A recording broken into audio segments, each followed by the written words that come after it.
Hello and welcome to PS On Air, where writers from Project Syndicate meet the newspapers that publish them. I'm Anatol Koletsky, and today we have with us Yanis Varoufakis, the finance minister of Greece during the crucial period when it was negotiating with the European Union and the IMF, and the co-founder of the DM25 movement. We also have from the press David Alandete, the managing editor of El País, and Torsten Rieker, international correspondent of Handelsblatt.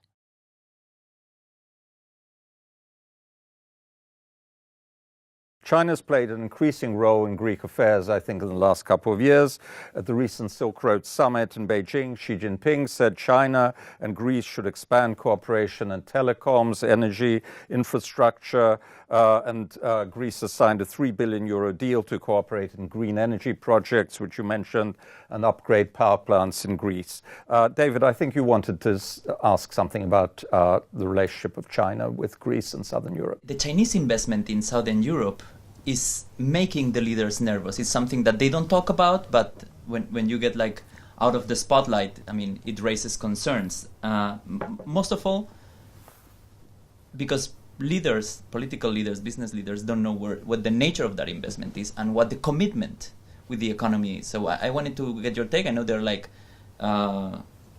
conversations going on between like major Greece technology companies and Chinese companies, very recent. So what is the quality of this commitment? My experience with the Chinese, and I negotiated with them a deal that was monographed but never in the end signed, which would have been absolutely astonishingly good for Greece, tells me that they are immensely self-serving, as they would, but at the same time they have a quality that we need in Southern Europe. Actually, I think everybody needs to have foreign direct investment by patient investors.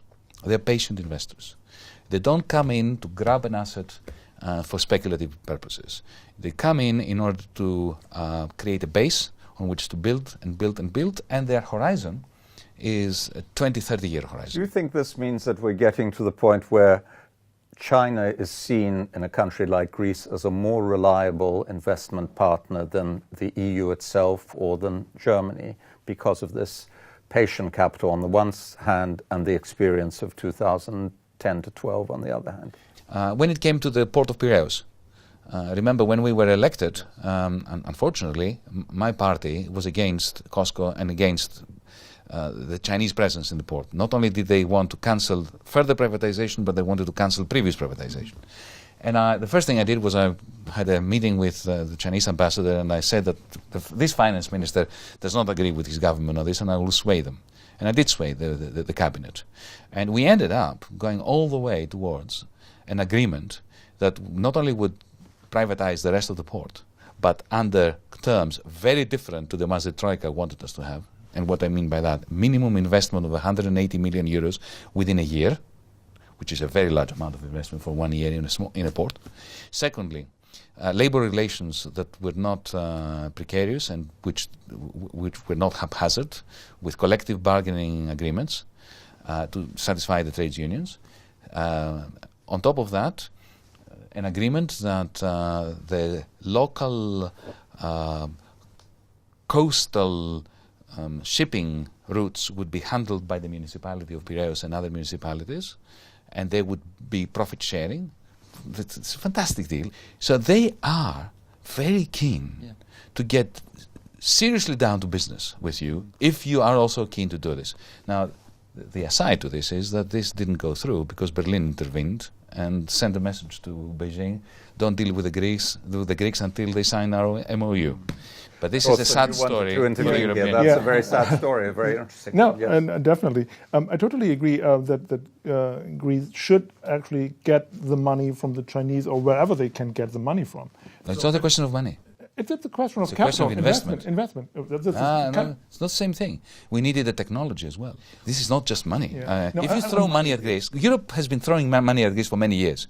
What Europe has not done with Greece is to do what the Chinese were prepared to do, to come there with their workers, with their engineers, and actually do some serious work. I mean, to make a fair comparison between China and Europe on the other side, on a political level, you have to say that the patience of the Europeans with the difficulties of Greek, is not very short-sighted. So there's we have many years have patience with Greek, and there's this kind of solidarity which is there despite of all the problems, which comes from Europe, and you don't see this on the Chinese level.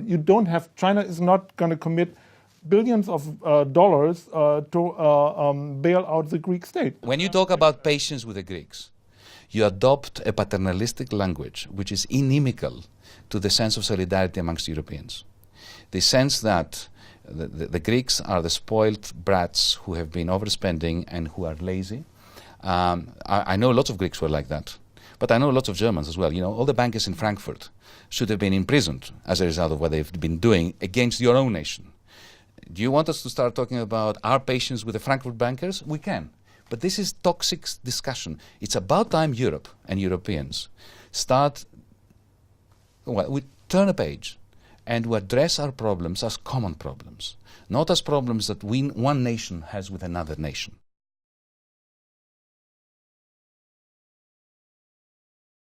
In Spain, we seem to have a perpetuity of the right in the government. Like, it doesn't matter how many elections we have, more or less they end up winning and they end up forming a government. And you would think after the crisis and after how the crisis hit Spain, very hard too, like still very high unemployment. I wanted your opinion on why is the right still governing in Spain and why a sister party of Syriza has not been able to actually appeal to a wider majority. I'm referring to Podemos. The answer to the question as to why Podemos has reached the ceiling is twofold. One is Europe and the other is Greece. The very close brotherly or sisterly link between Podemos and Syriza, after the crashing of Syriza in 2015, was a natural downer for Podemos. But Europe is also a problem. I think it's a bigger problem, to put it very bluntly. I think that the average Spaniard who might be interested in voting for Podemos wants Pablo Iglesias and his comrades to answer the question, so what are you going to do in the Eurogroup once you're elected? And I don't think that Podemos have even paid sufficient attention to think about this question, which is exactly the opposite of what we at DiEM25 are doing, which is constantly this question, what should happen at the European level, in the interest not of just of the Spaniards, the Greeks, or the Germans, but Europeans. Going to the question about the right. This is very similar to Greece, as you said. Traditional social democracy saw itself as the arbiter between industrial capital and labor. Their job was to sit around the table, the bargain negotiations table between trade unions and employers, and find some accommodation, facilitate the freedom of the manager, while at the same time safeguarding workers for their rights, and at the same time taking a chunk of profits, of surplus value, as we economists say, and use it to fund the welfare state. This is what social democracy was all about. But with financialization from the beginning of the 1980s, the role of industrial capital has shrunk, and the role of financial capital has increased. And it was happening at the time of deregulation. And suddenly there was this cacophony of money-making in the financial sector, and social democratic leaders were lured by this cacophony, and they made a Faustian bargain with financiers. And it was very simple. We will turn a blind eye, let you do whatever you want, and you'll fund us. Us meant fund the welfare state, fund our political parties, our own personal campaigns. So when the financial pyramids that were built as a result of this crashed in 2008, 2009, those social democrats no longer had either the analytical capacity or the moral backbone to pick up the phone and say to the bankers, you know, you're finished. We're going to save your bank, but we're not going to save you. And instead, they started rolling backwards all protections to the working class and carrying out austerity on behalf of this cynical transfer from the books of the banks to the books of the taxpayer. Yeah. Okay? And therefore, they lost all legitimacy. And the right was left without contest. Without opposition. Yeah, I think the left has a more fundamental problem, actually. So if you look at Britain, for example, the Brexit vote, you had a lot of Labour voters who actually voted for Brexit and casted their vote because they had lost their trust in the elite of London, the elite of government, and it was actually a Tory government at that time. So it was not this classic clash between left and right in this case. Same thing in the US. You had kind of a liberal leader with Barack Obama, and then you had a lot of blue-collar voters who actually voted right-wing, voted for Donald Trump. So I think that there's a more fundamental question for the European left. Why most of their supporters, or a lot of their supporters, actually turned right and not left in the time of need? Well, let's make a sharp distinction between the populist right that Brexiteers voted for and Americans voted for in the case of Trump, from right-wing governments like the one of the Popular Party, which is an establishment party in Spain. They're not the same thing. Yeah, that's very so true. passion has returned to politics on the what I call the militant parochial nativist nationalist international who are not the Christian Democrats in Germany, who are not the Popular Party in Spain. I know lots of American friends who actually voted for Trump, and I couldn't believe it that they would vote for Trump. And they would say to me things like, well, we just ask ourselves a simple question. How can we annoy the establishment that treated us this way? Through the ballot box. Similarly in Britain. I do not believe that people really cared about the European Union so much. Now the next election that's coming up is the one in Germany. Is that going to turn out to be an exception to this populist tide that we've seen sweeping across Europe? Because it looks like the conventional parties are the ones that are going to do well in Germany in one way or another. They'll form a coalition. So is this perhaps the end of a process rather than the beginning of a process? It's neither the end nor the beginning. It's a very natural repercussion of two things. Firstly, the massive surpluses that are overflowing in Germany. You've got a government in surplus, small surplus, but surplus nevertheless. You have corporations that save more than they spend, and you have households that save more than they spend, or that we know with net savings increasing. And that creates a semblance of stability. And I say a semblance because the foundation for stability is not there. While at the same time, I think that the political establishment in Germany has Emmanuel Macron to thank for. Because it was his victory that allows Angela Merkel to continue to breathe politically. I think it started before with France, as you just mentioned, because the victory of Macron was actually the end of this populist wave in Europe so far, I think. And when it comes to Germany, you're right. I mean, the country feels quite well at the moment. There is no mood for change, and there is no personal alternative to Merkel. So people are quite, I wouldn't say happy, but they are fine. And if they look around, if they look to Brexit, if they look to Greece, or if they look to the US, they say, okay, compared to that, we're good. So, but the problem is that Macron, who you're right was the fire break that stopped this, is now collapsing in the polls, and he's losing all his popularity. But Macron is a very interesting case. Celebrating Macron's victory is not sensible at the moment. Why? Not because we didn't want him to win, but he got 24% of the vote in the first round, the lowest percentage of any president in living memory. Secondly, 12 million people didn't vote in the second round, and 4.6 million people spoiled their ballots. Now to say that, and 30% voted for Le Pen, for God's sakes. We should all be mourning. But do you think that Macron, given what he's done, which has been to implement some very conservative policies, very regressive distributive policies, do you think he's actually a dead duck? I mean, is he going the wrong way? I really hope not. But I fear that he has the wrong idea about the big game. The big game for Macron is not the labor market. He does not believe that the French economy is going to be substantially improved through these labor market reforms. They are too late. So what's the big game? His game is to say to come to an agreement with Angela Merkel. The agreement that Emmanuel wants with Angela is really very simple.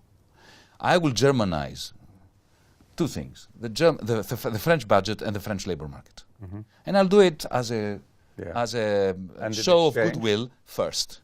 And you will give me federation light, which is turning the eurozone into a kind of minuscule, minimalist federation with a common budget, 1% of euro area GDP, some unemployment insurance, a little bit of an FDIC thrown in there, federal deposit insurance for banks, and that's his game. And do you but I very much fear that, firstly, Merkel is not going to give him what he wants. But if he did get what he wants, that actually still quite limited deal of concessions from Germany, would that actually help the French economy very much? Would that make much difference?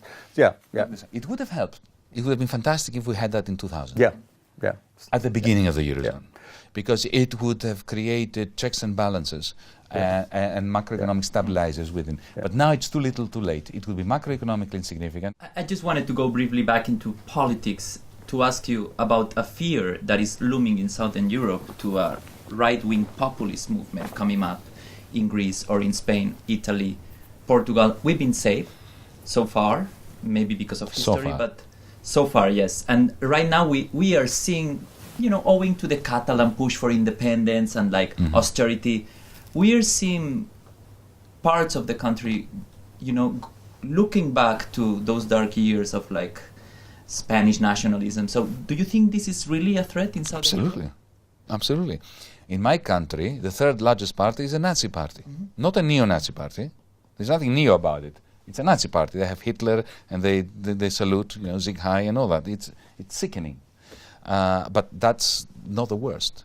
The worst is that these nationalist, ultra-nationalist, xenophobic, racist agglomerations. Take Le Pen, for instance. Le Pen didn't have to win the presidency to have her agenda partly adopted by mainstream parties. Torsten, you have a final question. Yes, I disagree on you with on the French labor market reforms. I think they are still important. We can't turn the clock back, so we can't go back to 2000 and say what we should have done at that time. I think they are still important. They are still worth to pursuing. And I think most importantly, and this might be a lesson for the right-wing parties in Germany, that Europe was back on the agenda in a positive way. And that helped, and this has a lot to do with Macron, and that helped Angela Merkel to hold this AfD Alternative für Deutschland down to below 10%. I will be happy to see the AfD below 10%. And Macron, we all have Macron to thank for stopping Le Pen. There's no doubt about it. But let me say this. Macron has lifted expectations of ending the populist surge on the basis of promises about a kind of federalization of Europe, which is not going to take place. Because Merkel does not have the mandate within the German polity to give him what he needs in order to fulfill his promises. And that is a great danger, not for the long term, but for the medium term. That's all we have time for. Yanis Varoufakis, Torsten Rieker, David Aldente, thank you very much for coming to London for this event. And thank you for watching PS On Air.